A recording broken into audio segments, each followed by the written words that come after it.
Hello everyone, তোমাদের জন্য নিয়ে এসেছি একটা দারুণ নিউজ। তাই স্ক্রোলটা বন্ধ করে একটু মন দিয়ে কথাটা শোনো। এমন একটা ক্যাফে চাইছো যে ক্যাফেটাতে এসিও হবে, কমফর্টও হবে, অথচ পকেট ফ্রেন্ডলি রেটে কিন্তু মনপসন্দ খাবার পাবে। অ্যান্ড তার সাথে যদি থাকে এরকম সুন্দর একটা অ্যাম্বিয়েন্স, তাহলে কেমন হয় বলো তো? কি বিশ্বাস হচ্ছে না? ভেলভেট রোম্যান্স ক্যাফেতে, যেটা কিন্তু কেষ্টপুরেই লোকেটেড। অ্যান্ড আমি কেষ্টপুরে থাকা সত্ত্বেও কিন্তু এই জায়গাটার ব্যাপারে জানতামই না। এটা রিসেন্টলি এপ্রিল মাসে খুলেছে অ্যান্ড ভিআইপি রোড যেতে কিন্তু পড়ে যাবে।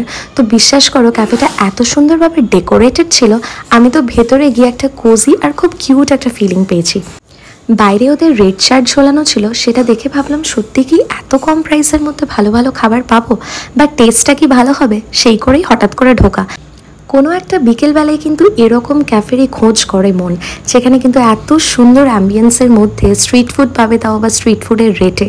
তাই চলে গেছিলাম এখানে। অ্যান্ড ভেতরে যেতেই কিন্তু আমি মেনু কার্ডটা খুললাম, অ্যান্ড মেনু কার্ড খুলে দেখি ও মা, সব কিছুই পাওয়া যাচ্ছে, starting from coffee two Indian items, Chinese items, tandoor items. But ওদের না তন্দুরটা এখন বন্ধ আছে। যাই হোক, বাট প্রাইসগুলো তো একবার দেখো। মোমো তাও আবার 60 রুপিসে, যেটা বাইরেও পাওয়া যায়, বাট এখানে সার্ভ হবে খুবই সুন্দরভাবে।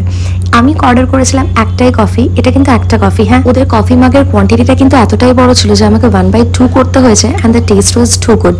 একদম ধোঁয়া ওঠা কফির পরেই চলে এলো কিন্তু এরকম একটা ফিশ কাটলেট, যেটা কিন্তু আগেই বলে রাখি এটা ছিল বাসা ফিশের। বাট বিশ্বাস করো, বাসার কোয়ালিটি এত ভালো ছিল, ওই দাদাটা প্রথমেই বলেছিল, বাট আমি একটু মনটা খুঁতখুত করছিলাম। বাট খেয়ে ইট ওয়াজ অল ওয়ার্থ ইট, বিশ্বাস করো। আর এত সুন্দরই বানিয়েছিল। তারপর ইচ্ছে করলো আরেকটু কিছু ট্রাই করা যাক, তাই অর্ডার করলাম dragon chicken. And dragon chicken was so worth it. এটা নাকি ওদের বেস্ট সেলার। একবার টপিংটা দেখো, but price was too low. So what are you waiting for? যাও, রিলটা সেভ করো আর ভিজিট করে এসো।